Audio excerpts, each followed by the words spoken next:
Hi, hello, welcome back to the White Coat Wisdom. In this video, today I am going to teach you about homeostasis. So, let's see what is homeostasis. Homeostasis is the stability of internal environment of the body. And homeostasis of the composition of internal environment, it is specially of the body fluids and other various body parameters. It not only includes the internal environment, but it also affects the external environment, the factors which influence the body. And any deviation from these homeostatic process can lead to the bodily dysfunction. The homeostatic process will have the feedback mechanism. Let's see what is that feedback mechanism of homeostatic regulations. Homeostatic regulations is mainly achieved through the feedback mechanism that operate to safeguard a set point is already set for the physiological variable. Let's see some important parameters of the body.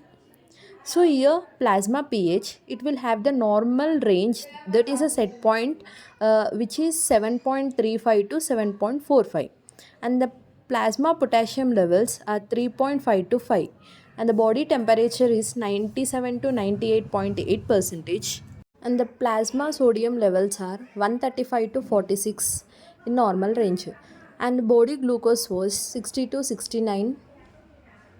These are the normal range body parameters for the homeostasis. Let's see actually how the feedback mechanism can work.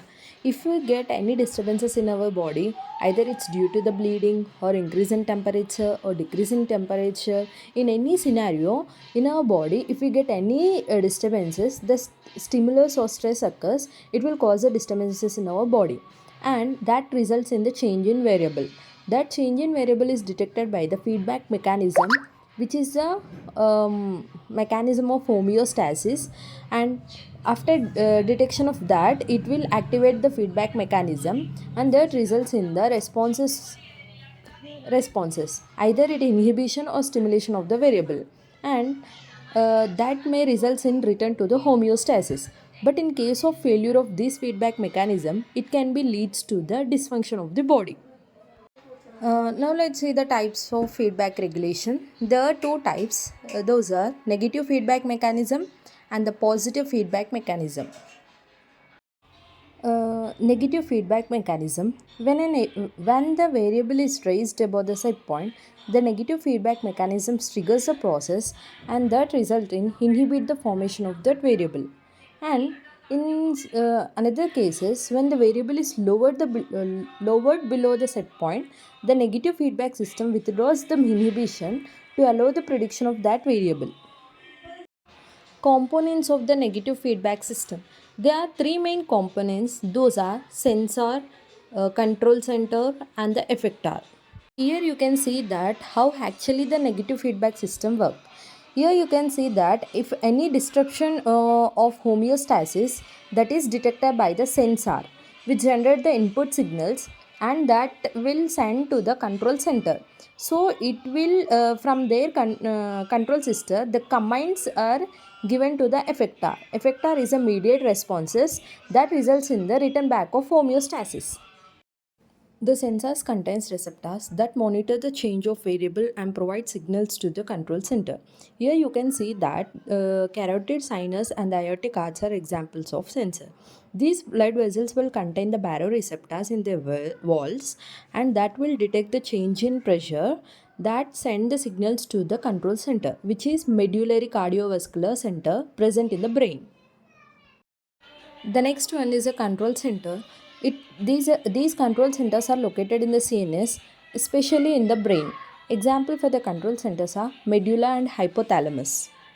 And the last one is effector. The effector is a target organ that carries out the command of the control center to achieve an effective responses.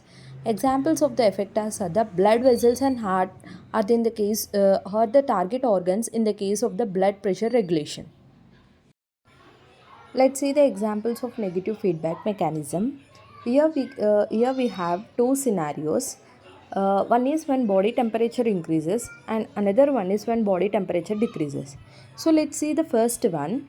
For example, if we see In the case of severe exercise and running and standing for the long period in the hot summer, what happens to our body? Our body temperature will increases. That will detected by the receptors which is present in skin and hypothalamus. After these receptors will send the signals to control center which is hypothalamus. After receiving that signals, the hypothalamus compare it increase in temperature with the normal temperature, and that sent to the effector. That results in the sweat glands will produce sweat, and blood vessels in the skin will dilate. That result in the vasodilation, which helps in the decrease in temperature.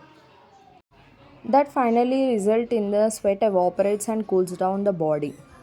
The outcome of this mechanism will result in return to the normal body temperature. Let's see another scenario when our body temperature decreases.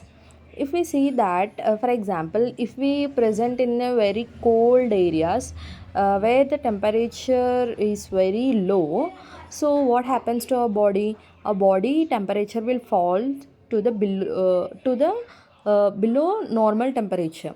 So that is detected by the chemoreceptors which is present in our body, and that send the signals to hypothalamus, that send signals to the effector, that results in shivering of our body to produce the heat. And what happens to the blood vessels? The blood vessels will constrict and a vasoconstriction will happens to reduce the heat loss, and that finally result in the return to the normal temperature of our body. So this is how the negative feedback mechanism will works in our body to maintain the homeostasis in our body. This is the diagrammatic view of negative feedback mechanism, which I explained the best example just now. And finally, the conclusion of negative feedback mechanism. Negative feedback is a self-regulating mechanism that counteracts changes from the normal state, thereby maintaining homeostasis and ensure the stability of body's internal environment. This is the conclusion of negative feedback mechanism, and in the next video I will be explaining about positive feedback mechanism. Thank you for watching this video, and please subscribe for the more videos.